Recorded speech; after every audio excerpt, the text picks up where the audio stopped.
Բարև ձեզ հարգելի ընկերներ, վաղուց ես տարբերակով ես չեմ խոսել, ուզում ամեն ինչ ճիշտ եմ անում, ուզում եմ խոսել բանակում տեղի ունեցող մի քանի իրադարձությունների մասին ու իմ փորձի, որոշ հետազոտական աշխատանքի, նաև ակադեմիական գրականության հիման վրա որոշ կարծիքներ հայտնել, որ իմ կարծիքով շատ կարևոր է։ Ուրեմն առաջինը քրեական ենթամշակույթի հետ է կապված, բանակում ոչ մարտական պայմանների ընթացքում գրանցված զոհերի մի զգալի մաս մեր մոտ շարունակում է տեղի ունենալ քրեական ենթամշակույթի պատճառով։ Սա արմատները շատ խորն են, ես երկու բան կառանձնացնեմ, մեկը հենց բանակում արկա խնդիրն են, մյուսը ավելի լայն հասարակական կյանքում։ Բայց լայն քրեական ենթամշակայությունը, այսինքն հարությունում արկա, արդարացում չի, որ մենք նշենք, որ բանակում դա այդպես է պետք է լինել։ Իսկ սա ուղիղ պայմանավորված է սպայերի կաթվածության հետ, քանի որ բանակում ծառայությունը կազմակերպում են սպայերը։ Ու ոչ կանոնական հարաբերությունների մասին երբ որ խոսում եմ, այստեղ խնդիրը կայանում է նրանում, որ զինվորների վարքագիծը, այսպես ասած, կառավարելու, կազմակերպելու համար հաճախ սպայերը ոչ թե կանոնադրական օրենքներով են առաջնորդվում, այսպես ասած ուստավով, որը ցավոք մեր մոտ դեռ ռուսական այդ բառն է օգտագործում, ուստավ, այլ այսպես ասած պայմանավորվածություններ են գրում, որոնց անել կամ չանելը կապված է լինում լավ կամ վատ տղա լինելու հետ։ Հասկանում եք, այսինքն վատն է, որ ուստավ օֆիցերները ընկալում են հաճախ վատ, իսկ այսպես այդ փակագծում լավ տղա օֆիցերները լավ։ Այսինքն լավ տղա օֆիցերները այս ծառայությունը կազմակերպում են այսպես տղայական պանյատներով, հենց այս բառը օգտագործում պատկերացնելով, իսկ այս բանը որ կանոնադրականով են փորձում անել, դա ընկալում է վատ։ Ուստեղ ինչն է կարևոր։ Նույն այդ օֆիցերները, ովքեր փորձում են ուստավով կազմակերպել, հաճախ իրանք ուստավը, որը իրենց իրական ենթադրում է կիրթ շփում զինվորի հետ սահմանված լիազորությունների շրջանակում շփոթում են խստության հետ, որը հաճախ հասնում է սադիզմի։ Ուսուցարարությունում տեղի ունեննում արդեն անձնական խնդիրների դաշտ են զինվորները դուրս գալիս սպայի հետ, որը հանգեցնում է խնդիրների։ Ոստեղ խնդիրը ո՞րն է, երբ որ այդ ծառայությունը կազմակերպվում է տղայական պատկերացումների, տղայական ես ճակերտների մեջ եմ ասում, պատկերացումների միջոցով, այստեղ հաճախ զինվորները այդ սպայից ուժեղ են գտնում, դա համար մենք կարող ենք հաճախ իմանալ, որ ծառայությունը կազմակերպվում է զինվորների կողմից կամ բան, որտեղ այդ զինվորները այդ տղայական պայմանավորվածությունը կարողանում են անել ավելի լավ, սպայը գործը թողում են զինվորների վրա, իրանք քիչ են աշխատում, ու արդյունքում ստացվում է այնպես, որ ծառայությունը կազմակերպվում է զինվորների միջոցով, ու երբ որ օֆիցերներն իրենց գործը չեն անում, մենք ունենում ենք նման խնդիրներ։ Ինչ վերաբերում է ուստավին, ուստավի հետ կապված պատկերացումներ, որ ես նշում եմ, որ խոսքը կարող է վերաբերել սադիզմին հասնող վերաբերմունքի մասին, նույն օֆիցերները հաճախ այդ չեն կարողանում հասնել, որ զինվորին իրանք պետք է սիրեն։ Հաճախ զինվորը ընկալվում է բեռ, դա համար կային արտահայտություններ, որ զինվորը պետք է մի քիչ սոված լինի եւ այլն եւ այլն։ Ոստեղ մի հատ ուրիշ խնդիր է առաջանում, որ համակարգային կարծիք կա, պատկերացում կա, որ ռազմական ոստիկանության միջոցով պետք է այդ հարցը լուծվի։ Սակայն մի կարևոր բան եմ ուզում ասել, ոչ սպայերը, ոչ զինվորները չեն ընկալում ռազմական ոստիկանությունը լեգիտիմ կառույց, հակառակը իրենք ավելի շատ ռազմական ոստիկանությունից թաքցնում են, որ ռազմական ոստիկանությունը չիմանա, խնդիրներ չլինեն, գործեր չբացվի, քրեական գործ բան, ու ռազմական ոստիկանությունը ընկալում է ոչ թե հարց լուծող, այլ թշնամի։ Ոստեղ ռազմական ոստիկանության վերաբերմունքի խնդիրներ կա։ Իսկ նրանք ոչ թե սպայերին, զինվորներին ընկալում են որպես գործընկերներ, այլ պոտենցիալ հանցագործներ, ումից ինչ-որ բան թաքցվում է։ Դա համաստեղ ինչ է լինում, ջոկից միջև զորամասի հրանատար ու այդպես միջև ՊՆշտաբ խնդիրները իրարից թաքցնում են։ Զինվորը չի ուզում ջոկի հրանատարին ասի, կամ եթե ջոկի հրանատարը այսպես լավ տղա է, իրանք դրա մասին խոսում են, եթե վաշտի հրանատարին վստահում են, ասում են, եթե չեն վստահում, չեն ասում, դա համար ամեն վաշտ, ամեն ջոկ իր կառավարման ձևով առաջնորդում, հարցերը այդպես են լուծում։ Մեզ մի հատ օրինակ բերեմ, որ մենք Լեռնային Ղարաբաղում ծառայում ենք, մեզ այն ժամանակ հրավիրեցին Զամպրետ արմիան, ասեցին, որ եթե ձեր մոտ պրոբլեմ է լինում ջոկի մեջ, պետք է զանգեք ռազմական ոստիկանություն։ Ես ասեցի մի հասարակություն, որտեղ գործ տալ արտահայտություն կա, դուք ո՞նց եք պատկերացնում։ Ու ասեմ, այն զինվորը կամ, չգիտեմ, այն սպան, որ կզանգի ռազմական ոստիկանություն կզեկուցի, 1000 անգամ կնեք, իրան ասում են գործ տվող զինվոր, գործ տվող օֆիցեր, ու բանական լեզվով ասած, այդ ծառայությունը թթվելու է այդ զինվորի ու սպայի վրա։ Ոստեղ մի հատ ուրիշ երևույթ է կա մեզ մոտ, էլի շատ կարևոր, որ պետական համակարգում աշխատող մարդիկ են առնչվում, սիրո, հարգանքի եւ վախի սահմանները։ Բանակում հաճախ թե զինվորներին, թե սպայերին թվում է, որ պետք է վախեցնելով ծառայացնել, պետք է վախենան, որ հարգեն, նույնիսկ ժարգոնով, հայրանքների լեզվով հասկացություններ կան, չեմ ուզում դրանք օգտագործել, բայց վախի խնդրը որն է, վախով կառավարման, թե սպայի, թե սերժանտի կողմից։ Վախի դեպքում չեն հարգում, չեն սիրում եւ թաքցնում են խնդիրները։ Այսինքն երբ որ այդ զինվորը, երբ որ օֆիցերը կա, այդ ումից որ վախենում են, երբ որ սերժանտը կա, որոնց բանակային լեզվով ասում են յախշի կամ ձիգ օրինակ, էլի։ Երբ որ իրանք տեղում չեն, իրանցից թաքցնում են, հասկանում եք։ Իսկ երբ որ թաքցնում են, այդպիսի լուծումը, այդպիսի կառավարումը երկարաժամկետ չի։ Հարգանքի դեպքում, երբ որ սիրում են, հարգանքը սերը համակարգում դիտարկվում է որպես թուլություն։ Իսկ գոռալը, զոռբայությունը, դա կա նաև ցավոք պետական համակարգում, դա համար այդ մշակույթը մեզ մոտ շատ լուրջ խնդիր է։ Ուստեղ ես շատ կամ ես քրեական ենթամշակույթի մասին խոսեմ, հասկանում եք, եթե մենք զուտ լեզվամտածողությունը վերցնենք բանակի, Աբիզալովկա, Պանյատ, չեմ Զապադլո, Աչոտ, Բեզաչոտնիկա, ուստեղ հիշում եմ ազգային ժողովի քննարկումները, երբ որ ազգային ժողովում այս նույն քրեական ժարգոնն է օգտագործվում, Բեզաչոտնիկ եւ այլն, խթանվում է, հասկանում եք, դա բանակում խթանվում է, որ զինվորները տեսնում են, աֆիցերները տեսնում են, ազգային ժողովում կամ նույնիսկ ամենաբարձր ատյաններում այսպիսի լեզու է օգտագործվում։ Մենք նպաստում ենք, որ այդ մշակույթը տարածվի, հասկանում եք։ Ու այստեղ արդեն սպայի հարցն է գալիս, ովքեր պետքա փոխեն այս մշակույթը։ Ես դες ասեմ, որ այս մշակույթը փոխել լինում է։ Կարող գտնեք լիքը զինվորներ, լիքը սպայեր, ովքեր նման կերպ չեն մտածում ու իրենց վաշտում, իրենց գումարտակում, ինչուց է նաև զորամասում, նման խնդիրներ չեն լինում, այսինքն սա հնարավոր է լուծել։ Եվ բոլորն էլ հասկանում են, որ սա ոչ մի տեղ տանող ճանապարհ է։ Դուք կարող եք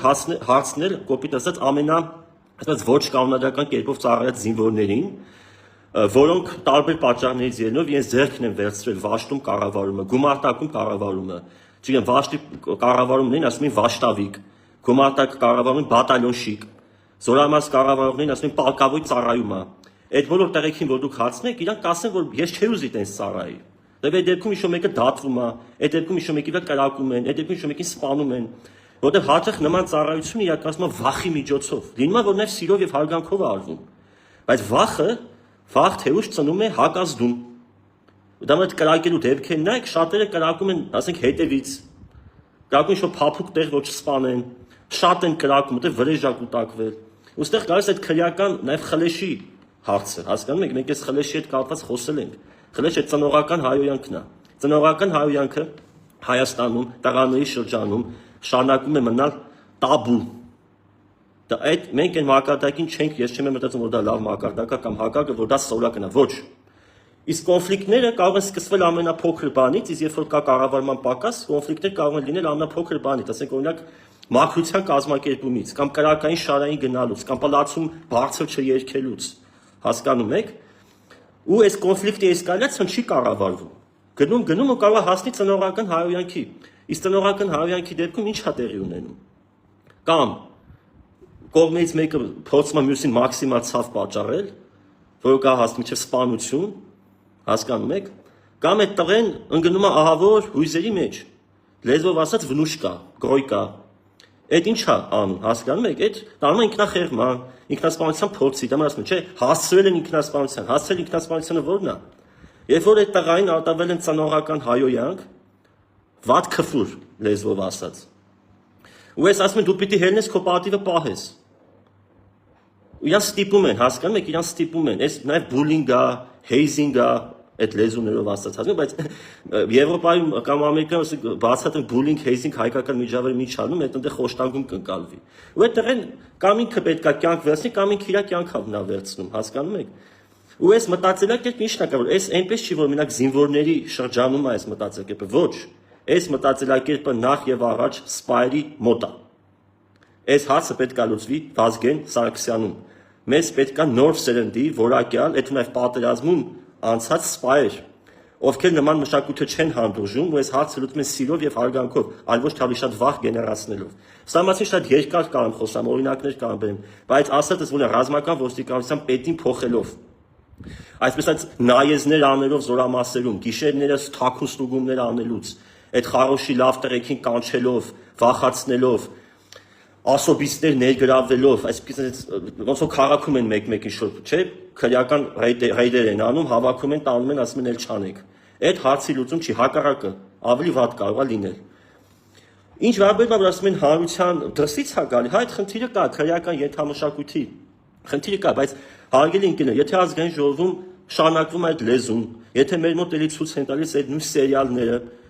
Instagram շորթերը միացնում ես, չգիտեմ, Facebook-ում այդ վիդեոները ամբողջը քրեական ժարգոն է, քրեական մտածելակերպ։ Իսկ քրեական մտածելակերպը, որ դուք մի քիչ պատկերացնեք, ինչ է ենք իրենց ներկայացնում, նա բանակում, որ պետքա մաքրություն չանել, պետքա սպային չենթարկվել, պետքա մաքսիմալ կերպով անկախ եւ ազատ, այսինքն համակարգին պետքա չենթարկվել։ Գողական մշակույթի հիմնական բանը դա է, համակարգին չես ենթարկվում, չես աշխատում, գործ չես անում, քո տեղը անել ես տալի ուրիշներին։ Երբ որ ուրիշներին անել ես տալի, այդ բերում է խնդիրներ, որտեղ այդ ում որ անել են տալի, ինքը կարող է թույլ այդ վաղ ձեր չեմ, բայց ինքը վաղ եւ վրեժը լուծելու է։ Հիմա այս վիճակը, որ գալիս է, մենք գոնե եկեք բանակից դուրս գոնե լուծենք այս հարցերը։ Այդ ժարգոնը չօգտագործենք, նման սերիալները արգելվեն, ճիշտ սերիալներ ներկայացվեն։ Այս քրեական եթերաշրջանով շատ կարելի է խոսել։ Հիմա ինչ վերաբերում է մեքենաներին։ Մեր վաշտում հիմա ընդհանրապես 3 դասակ հետևակային, ամեն դասակ պետք է ունենա մեքենա, զիլ, որով գնում են պոստեր, կամ կրակելու կամ մարտավարական։ Հիմնական մեր մոտ օրինակ մեքենաներից մեկը չէր աշխատում, այսինքն 2 դասակի անձնակաց մեկի մեջ էր նստում, հետո այդ խնդիրը, որտեղ ամբողջ փամփուշտ ուտելիք զինամթերք ու պլյուս 40 հոգի մատ մի հատ զիլի հետևում արդեն պատկերացնում եք այդ ինչա։ Այն մյուսին էլ բանը կներեք հայերեն չի տորմուզները չէին աշխատում։ Հասկանում եք, այս մեքենաները պետքա բոլորը ստուգվեն։ Ուստեղ այդ խնդիրն է գալի զեկուցելու, որ պետքա չթաքցնեն, հասկանում եք։ Կարող այնպես լինի, որ մի հատ գումարտակում, մի հատ բան, զամպատեղ, մի հատ վաշտի մի քանի շոֆերների հետ ուղղակի չասեն ինչ խնդիրներ կա, հասկանում եք։ Իրանք կան ուղղակի չասեն, որտեվ իրանք վախենում են ասել։ Գիտեք ինչ են վախենում, որտեվ որ ասեն խնդիր կա, չեն գալու այդ մեքենան տանեն սարքեն։ Ասեն դուք եք մեղավոր։ Աշխատավարձից պահելու են։ Այդ զինվորին դե տարբեր բաներ կան ասեն, ընդհանուր միջև հայոյանքներ, ամեն ինչ։ Զամպատեղի դեպքում աշխատավարձից կպահեն, ասեն քո աշխատավարձից պիտի սանես, կամ բան կանեն, ասեն գնա այդ արբեր, հասկանում եք։ Ոստեղ խնդիրն է, որ այս բոլոր մարդիկ իրական վատը չեն, իրանք այդ նույն համակարգի զոհերն են, ովքեր փորձում են այդ համակարգում ինքնակազմակերպվեն ու իրանք գլուխը պահեն։ Բայց տեխնիկայի հետ կապված խնդիրները հիմնականում ճիշտը չասելու ու վախենալու, որ հացը կարող է չլուծվի, այդ դրա հետ են հիմնականում կապված, ասենք։ Բանակի մասին շատ կարելի է խոսել, թե քրեական ենթամշակույթի, թե տեխնիկական ապահովության հաճախ այդ նույն խնդիրները կրկնվում են այս զորավարժությունների ժամանակ, հասկանում եք։ Ու այստեղ ինչ որ լուրեր շրջանառվեցին, ես չգիտեմ դրանք ինչքան են ճիշտ, որ ճամբակում տղաները գիշերը ժամը 9-ին վազել են հակագազով, ես չգիտեմ այդ ինչքան ճիշտ, ինչքան սխալ, բայց 9 հանգստի հայլուր դիտելու ժամը 9, եթե չի փոխվել։ Հանգստի ինքնակարգի բերման, թրաշվել, լվացվել, եթե ժամանակա նաև հագուստը լվանալ, հանգստանալ, անվանական չի պատրաստվել քնել։ Նման ձևով պատիժները վաղուց անցել են։ Նման բան չկա, նման ձևով զինվորներին պատժել, չգիտեմ, դա ճիշտ է թե սխալ, դա ընդունելի չի։ Դա ու հարցի լուծումը չի դա, հասկանում եք։ Այս ամեն ինչի հետ կապված մենք հետազոտություն ունենք քրեական ենթամշակույթի մասով, կառավարման մոդելի հետ կապված լավ մոդելներ կան։ Հայաստանի Հանրապետության այդ քաղաքականությունը ռազմական գործընկերներին դիվերսիֆիկացնելու շատ լավ է, մեզ պետք են նոր զինատեսակներ, պետք են նոր գործընկերներ, բայց այս հարցը լուծելու շրջանակը մեզ վրա է։ Կան շատ լուծումներ, կան շատ տարբերակներ, ուղղակի պետք է այս հարցը